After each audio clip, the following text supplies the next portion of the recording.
मनवा मोरा मिलन में तेरे बाबा बोले। जीवन जब से गोद में तेरे, जीवन जब से गोद में तेरे करने लगा करोने। मनवा मोरा मिलन में तेरे बाबा बोले। मनवा मोरा।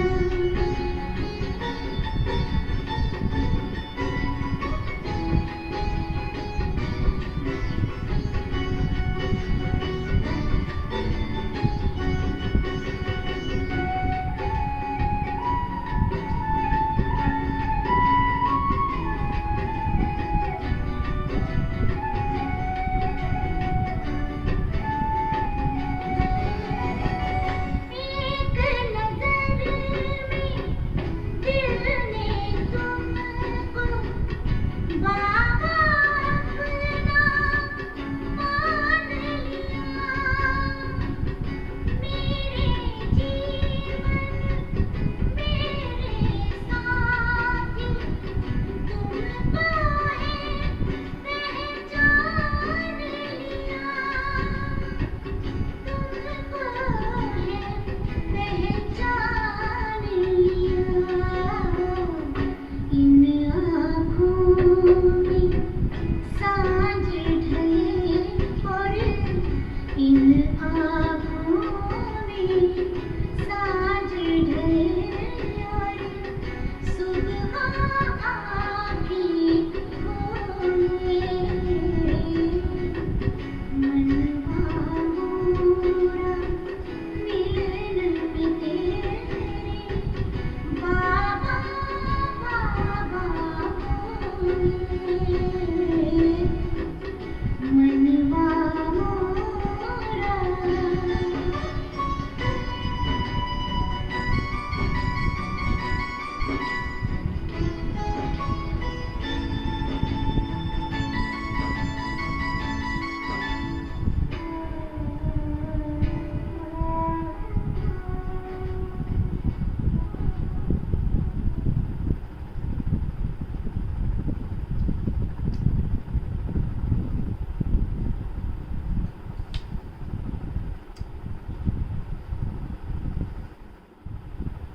ओम शांति। आज 1/5/2020 के बाप दादा के मधुर महावाक्य सुनेंगे।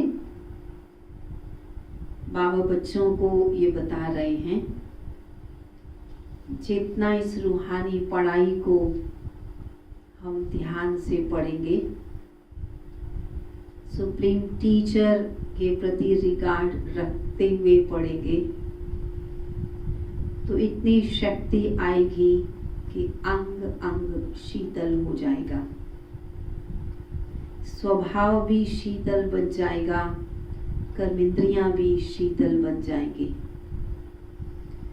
इसीलिए सत्युगी दुनिया का यादगार श्री कृष्ण के हर अंग की तुलना कमल से की गई है, जो पवित्रता का भी प्रतीक है और शीतलता का भी प्रतीक है।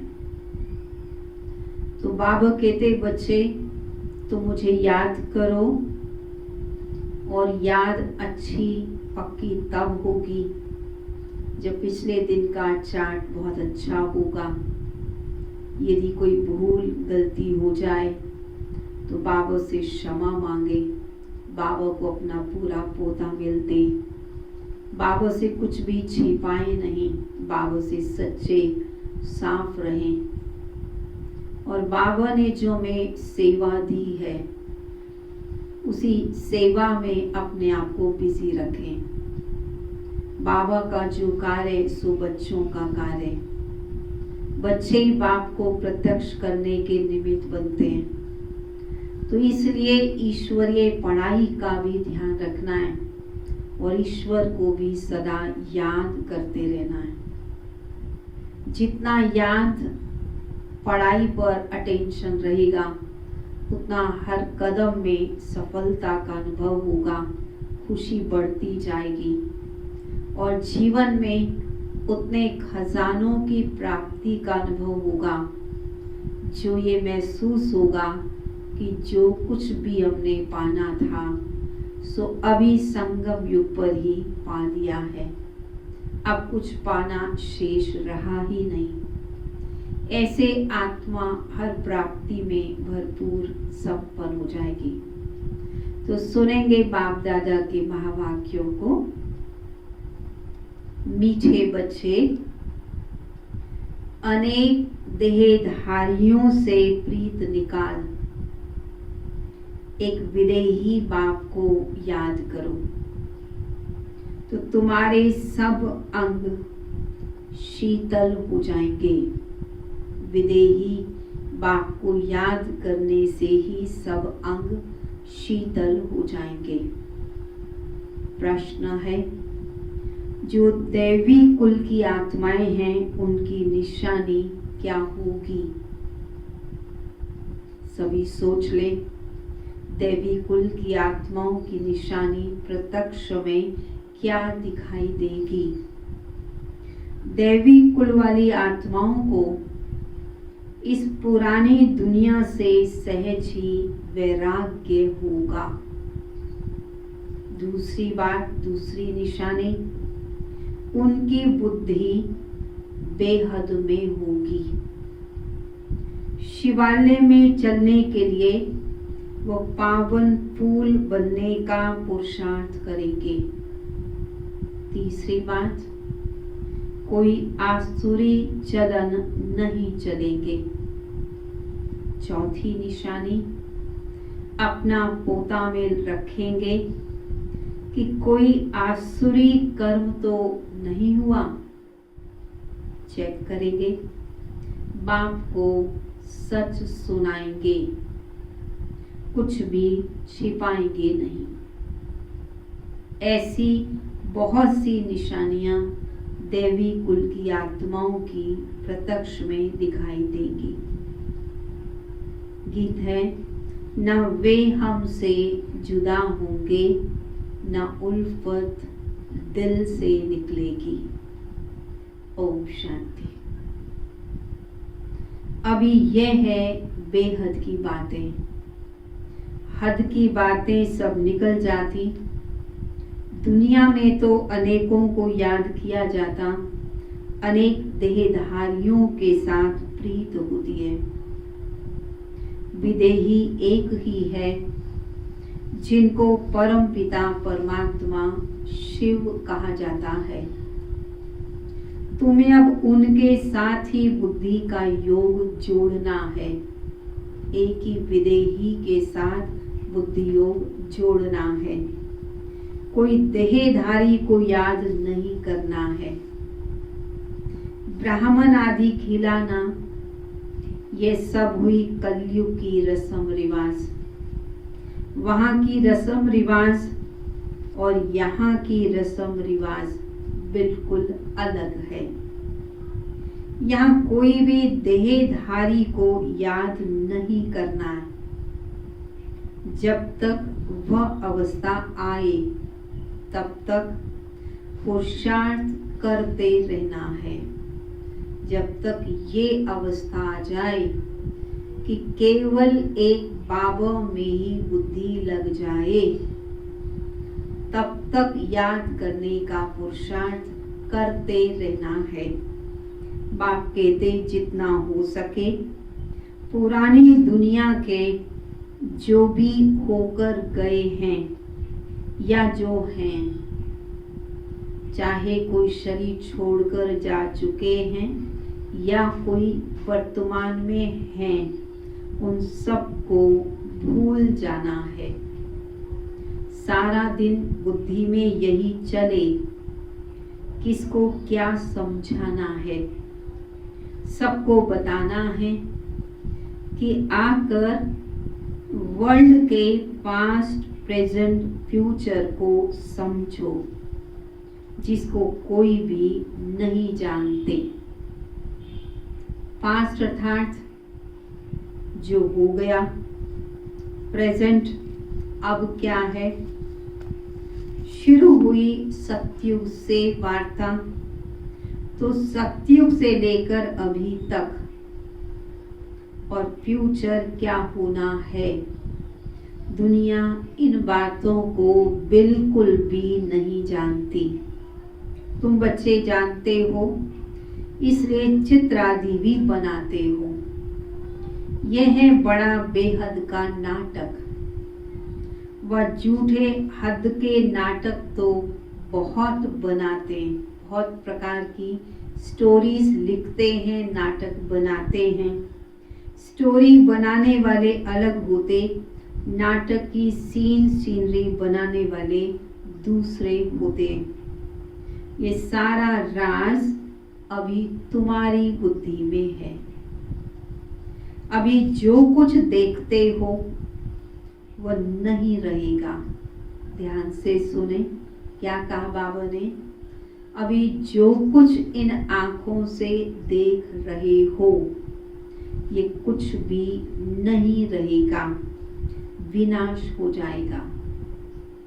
तो तुमको सतयुगी नई दुनिया की सीनरी बहुत अच्छी दिखलानी पड़े।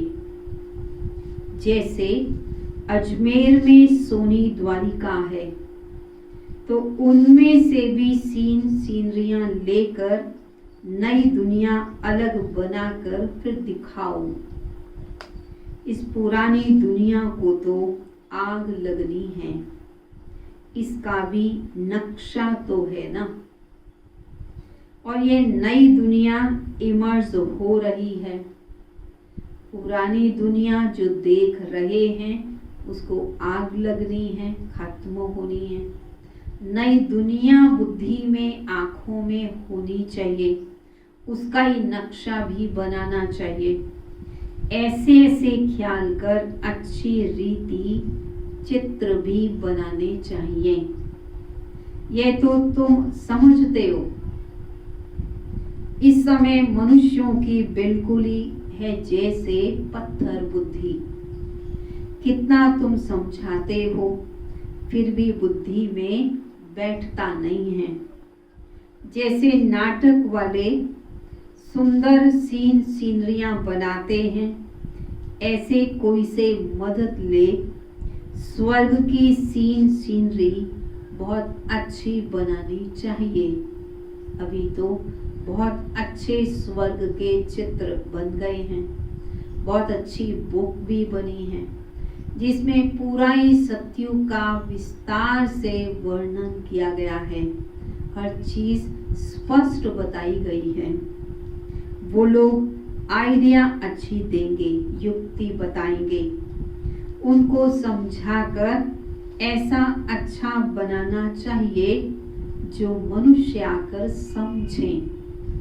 बरोबर सतयुग में तो एक ही धर्म था। तुम बच्चों में भी नंबरवार हैं जिनको धारणा होती है। देह अभिमानी बुद्धि को छी कहा जाता है। देही अभिमानी को गुल कहा जाता है। अभी तुम गुल अर्थात फूल बन रहे हो। देह अभिमानी रहने से कांटे के कांटे रह जाते हैं। तुम बच्चों को तो इस पुरानी दुनिया से, कांटों की दुनिया से वैराग्य है। तुम्हारी है बेहद की बुद्धि, बेहद का वैराग्य। हमको इस वैशाल्य से बड़ी नफरत है या नहीं, वैराग्य भी है कि नहीं, वह भी देखना है। जितना नई दुनिया बुद्धि में होगी, नई दुनिया के लिए विचार सागर मंथन करेंगे, तो स्वतः ही पुरानी दुनिया भूलती जाएगी। अभी हम शिवालय जाने के लिए फूल बन रहे हैं। बनते बनते भी अगर कोई ऐसी खराब चलन चलते तो समझा जाता है इनमें अभी भूत की प्रवेशता है। एक ही घर में पति हंस बन रहा है, पत्नी नहीं समझती है तो डिफिकल्टी होती है। सहन तो करना पड़ता है ना, और सबका पार्ट तो हंस बनने का है भी नहीं, इसलिए किसी एक को तो सहन करना पड़ता है शांति बनाए रखने के लिए। समझा जाता इनकी तकदीर में नहीं है। सब तो देवी कुल के बनने वाले नहीं हैं। जो बनने वाले होंगे वही ज्ञान को सुनेंगे। बहुतों की खराब चलन की रिपोर्ट आती है, ये आसुरी अवगुण है। इसलिए बाबा रोज समझाते हैं, अपना पोता मेल रात को देखो कि आज कोई भी आसुरी काम तुमने नहीं किया। बाबा कहते सारी आयु में जो भूल की है, जो याद है, वो बताओ। कोई कड़ी भूल करते हैं, फिर सर्जन को बताने में लज्जा आती है, क्योंकि समझते हैं इज्जत जाएगी। न बताने से तो और ही नुकसान हो जाता है। माया ऐसा थप्पड़ मारती है जो एकदम सत्यानाश कर देती है। माया बड़ी जबरदस्त है। 5 विकारों पर जीत पा नहीं सकते तो बाप भी क्या करेंगे। बाप कहते हैं मैं रहम दिल भी हूँ तो कालों का काल भी हूँ, मैं पिता भी हूँ तो धर्मराज भी हूँ, रहम दिल भी हूँ तो कालों का काल भी हूँ। मुझे बुलाते ही हैं पतित पावन, आकर के हमें पावन बनाओ। मेरा नाम तो दोनों है ना, कैसे रहम दिल, फिर कैसे कालों का काल हूँ। वह पार्ट अभी बजा रहा हूँ। कांटों को फूल बनाते हैं तो तुम्हारी बुद्धि में वो खुशी है। अमरनाथ बाप कहते तुम सब मेरी पार्वतियां हो। अभी तुम माँ मेघम याद करो तो तुम अमरपुरी में चले जाओगे और तुम्हारे पाप भी नाश हो जाएंगे। उस यात्रा करने से तुम्हारे पाप नाश नहीं होते हैं। यह है भक्ति मार्ग की यात्राएं। बच्चों से प्रश्न भी पूछते हैं कुछ लोग, कहते हैं खर्चा आदि कैसे चलता है। जैसे खर्चा चलाने वाले या खर्चा देने वाले वो हों, परंतु ऐसा कोई समाचार देते नहीं कि हमने क्या जवाब दिया। इतने बाबा के बच्चे तो एक एक पाई भी लगाते हैं तो भी सहज यज्ञ के खर्चे हो जाते हैं। हम अपने तन मन धन से भारत को स्वर्ग बनाने में भगवान के मददगार बनते हैं। बाकी हम किसी से कोई भीख नहीं मांगते, कोई चंदा नहीं लेते, कोई विदेश से कोई डोनेशन नहीं मिलता, कोई सरकार से भी मदद नहीं मिलती। लेकिन प्रतिदिन ज्ञान सुनने वाले बाबा के बच्चे वही अपनी पाई पाई ईश्वरीय सेवा के लिए सफल करते हैं, उससे ही खर्चा चलता है।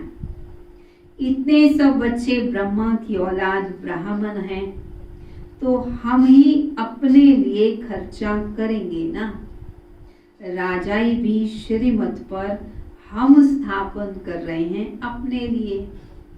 राजाई हमने लेनी है तो फिर खर्च भी हम ही करेंगे ना। राज्य भी हम करेंगे। राजयोग हम सीखते हैं तो खर्चा भी हम करेंगे, ऐसा जवाब देना चाहिए। शिव बाबा तो अविनाशी ज्ञान रत्नों का दान देते हैं, जिससे हम राजाओं का राजा बनते हैं। बच्चे जो पढ़ेंगे वही खर्चा करेंगे ना।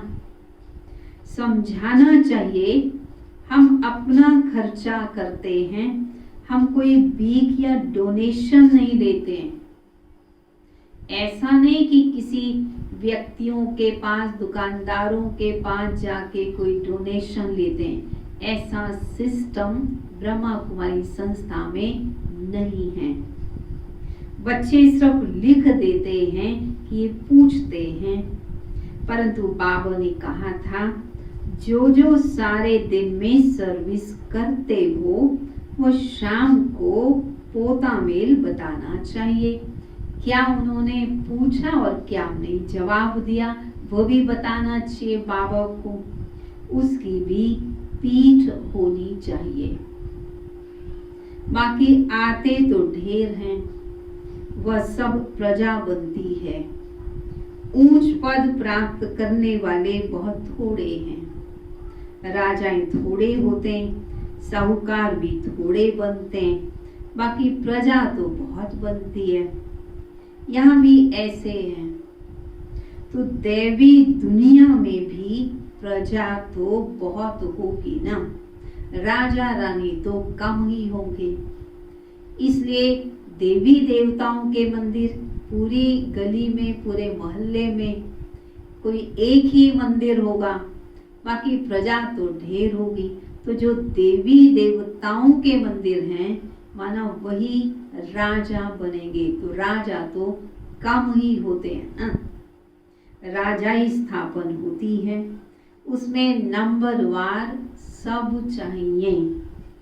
बाप आकर राजयोग सिखलाए, आदि सनातन देवी राजधानी की स्थापना कराते हैं। देवी धर्म की राजधानी थी, अभी नहीं है। बाप कहते मैं फिर स्थापना करता हूँ। तो किसी को समझाने के लिए चित्र भी ऐसे अच्छे होने चाहिए। बाबा की मुरली सुनेंगे, करेंगे।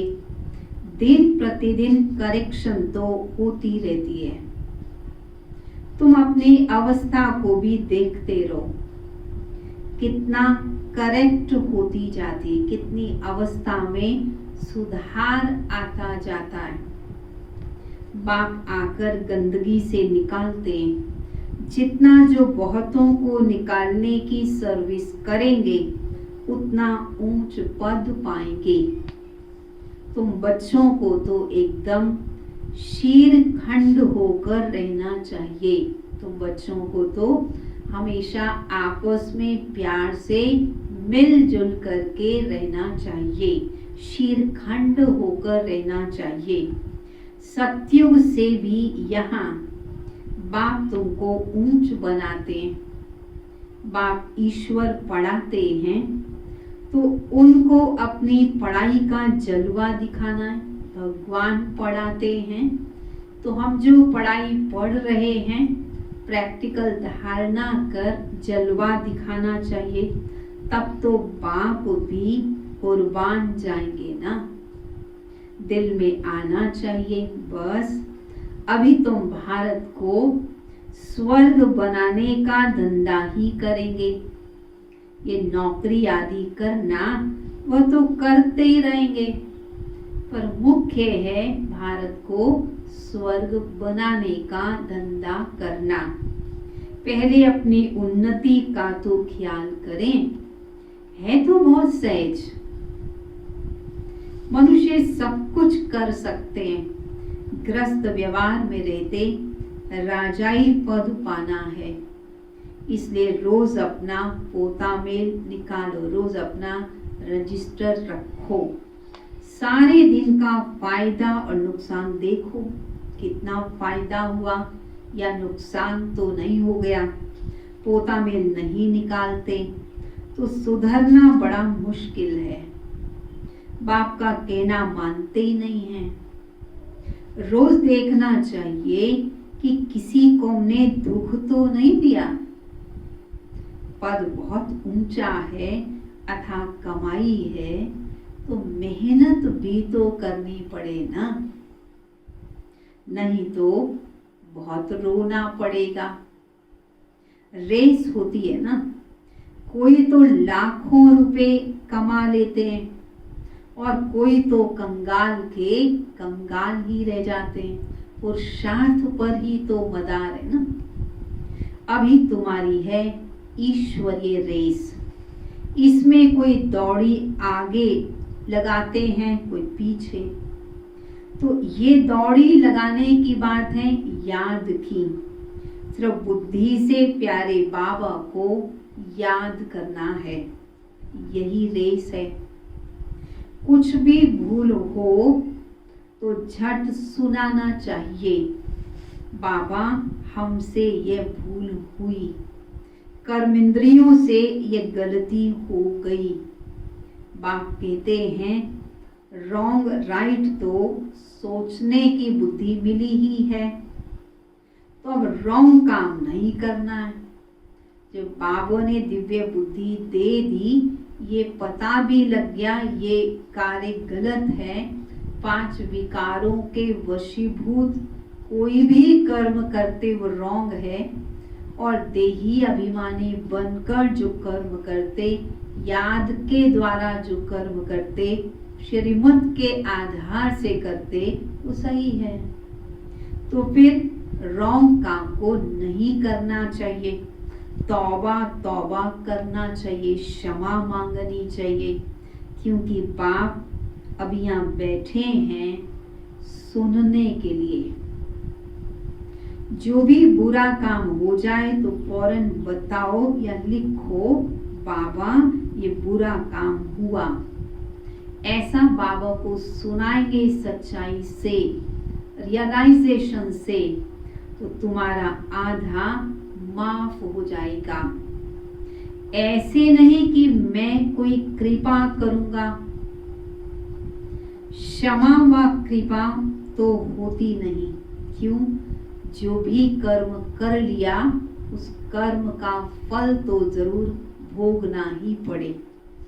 सबको अपने को सुधारना है, बाकी याद से विकर्म विनाश होंगे। पास्ट का भी योग बल से कटता जाएगा। बाप का बनकर फिर बाप की निंदा नहीं कराओ।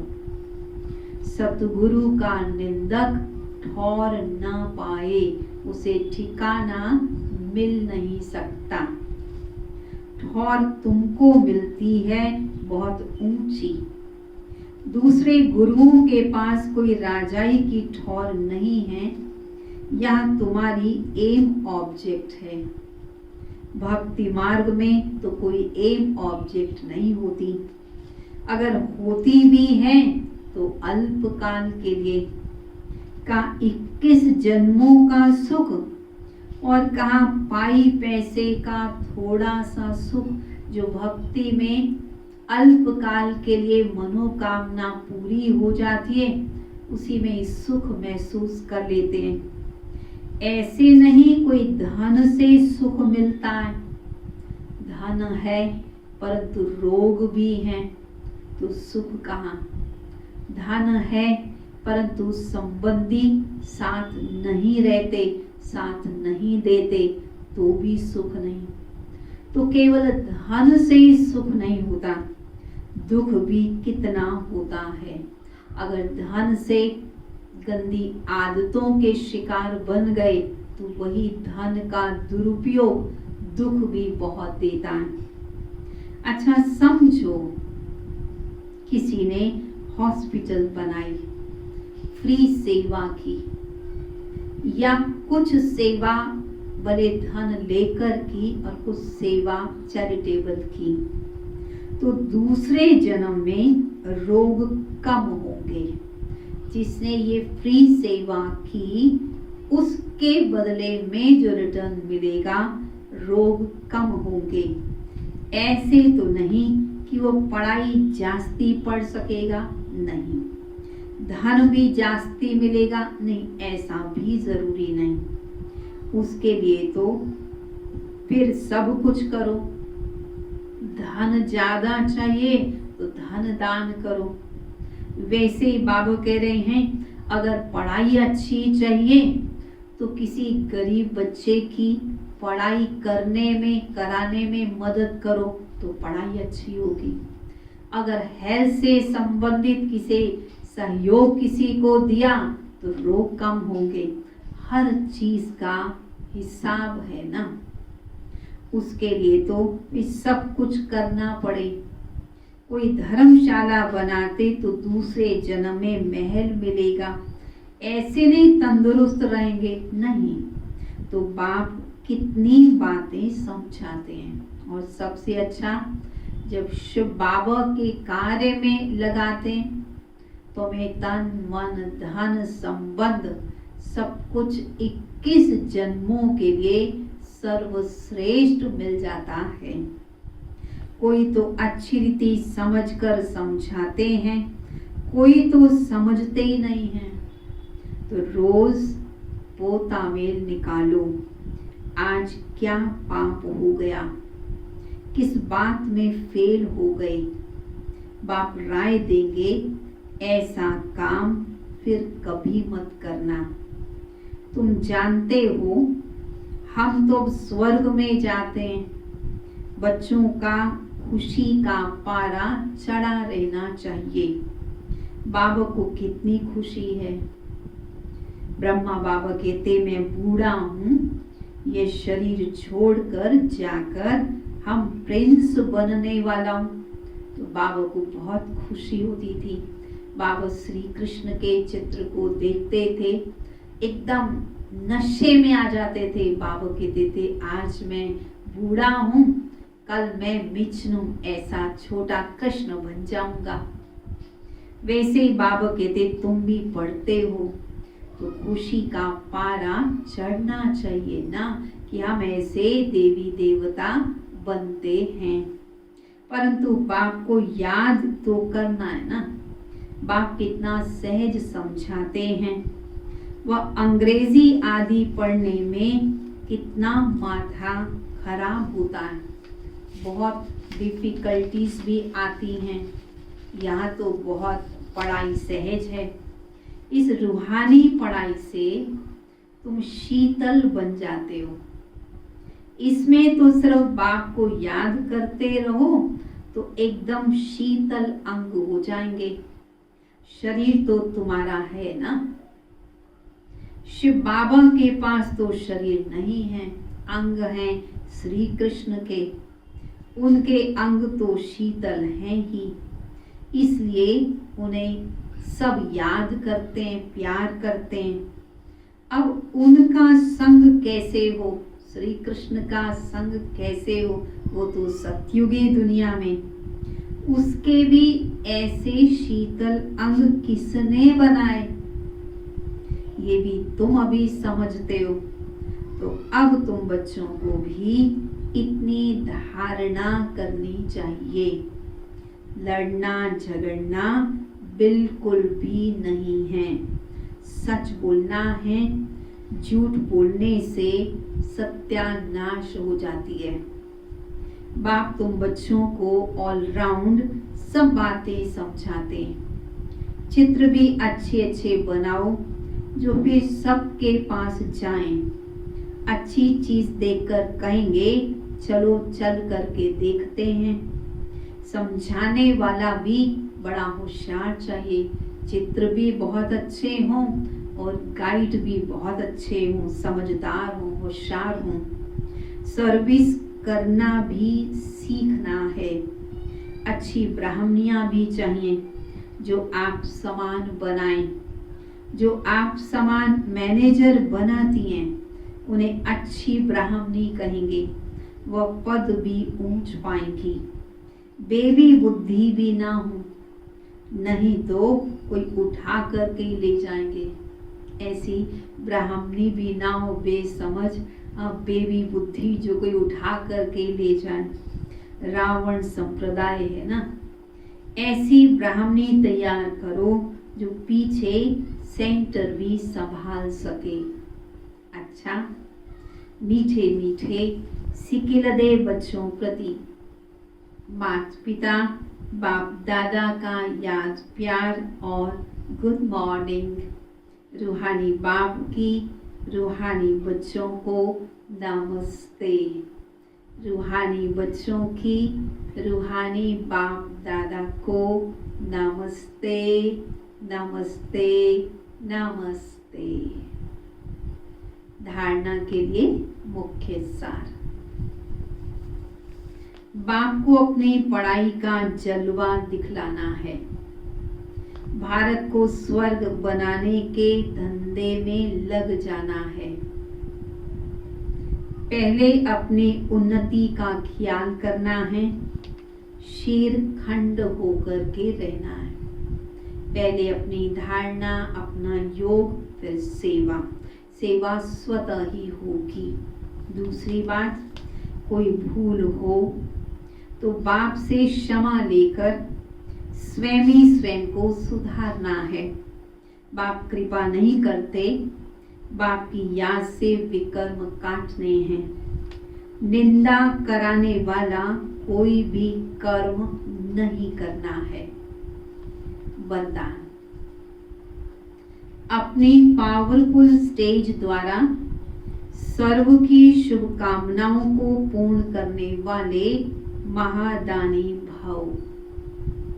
पीछे आने वाली आत्माएं थोड़े में ही राजी हो जाएंगी, क्योंकि उनका पाठ ही कणा दाना लेने का है।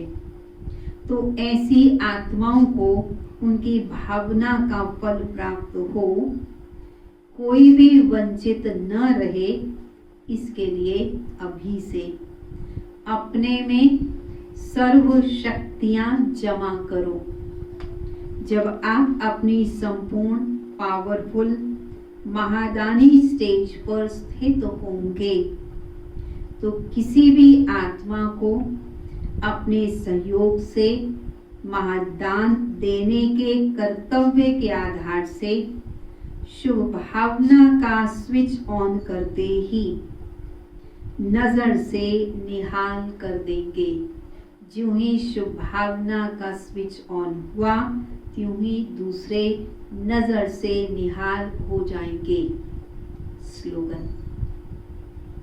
सदा ईश्वरीय मर्यादाओं पर चलते रहो तो मर्यादा पुरुषोत्तम बन जाएंगे।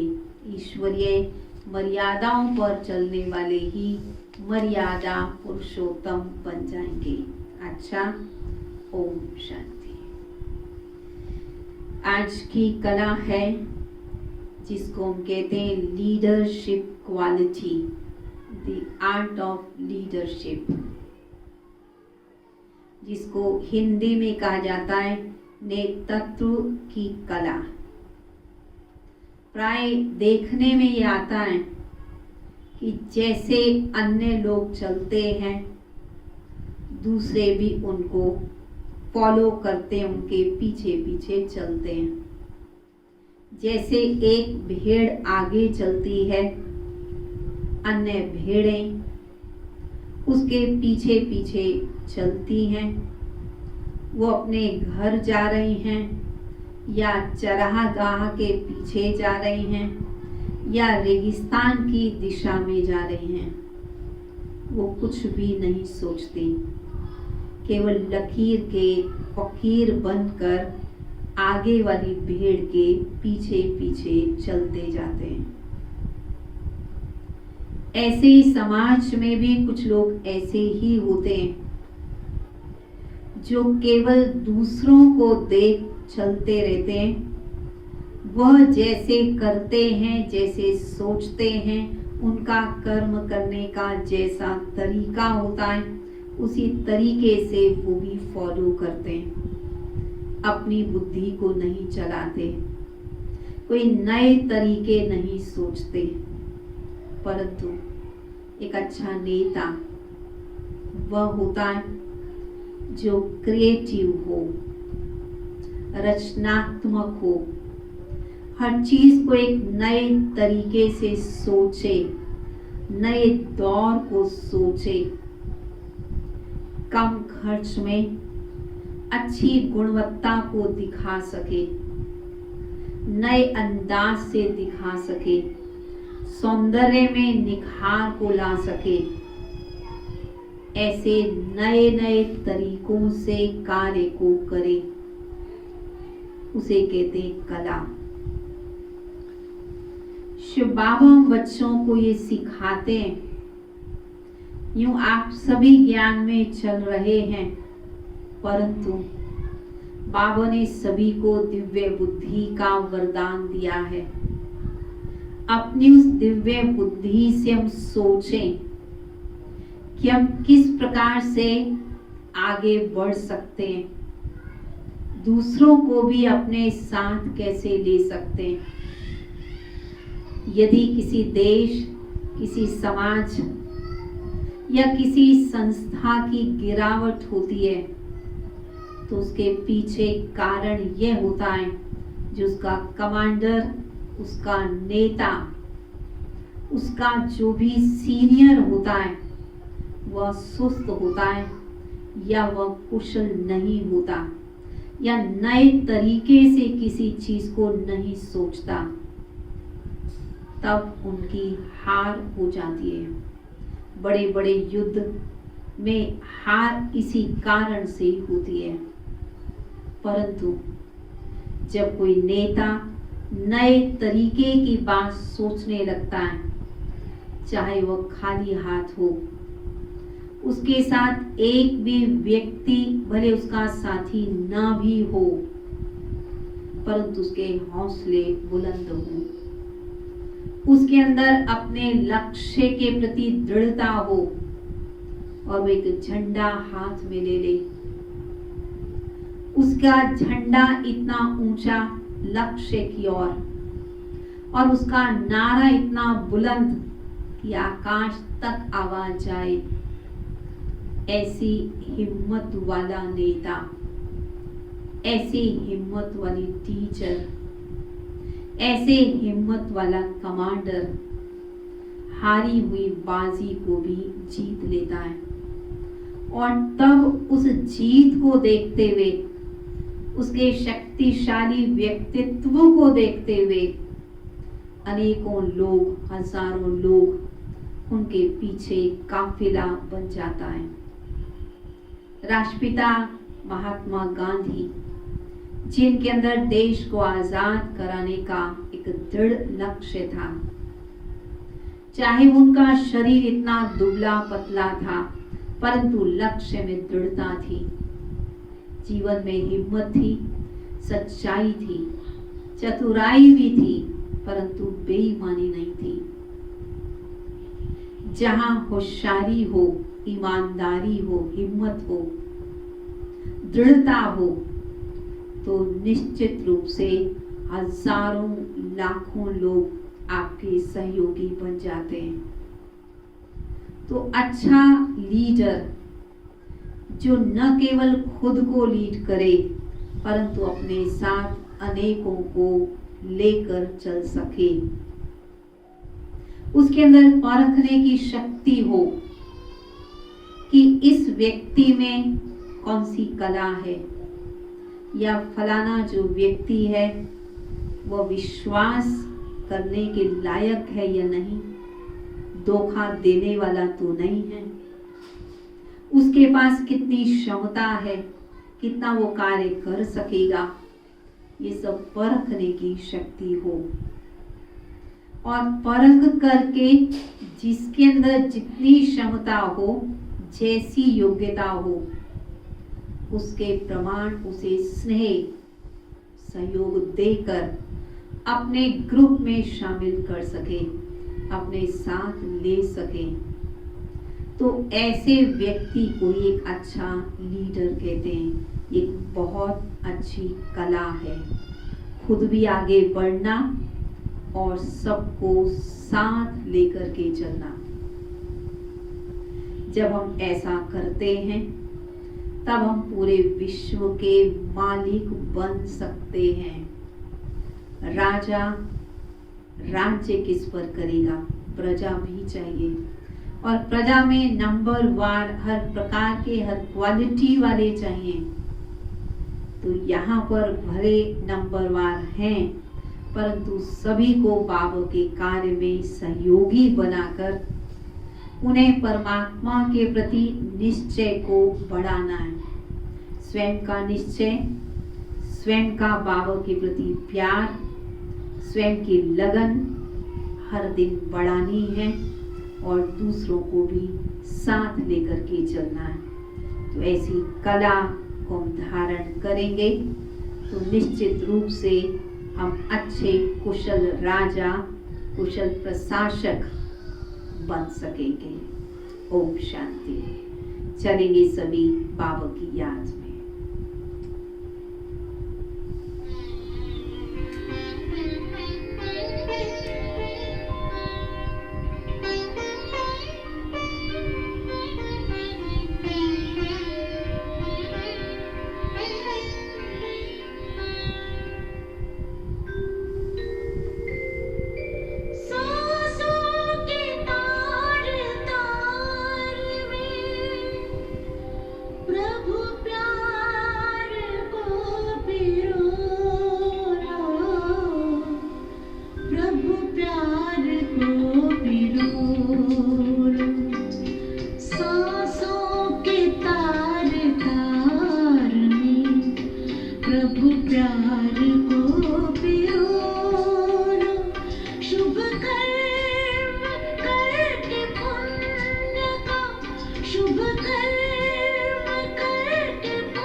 ज्ञान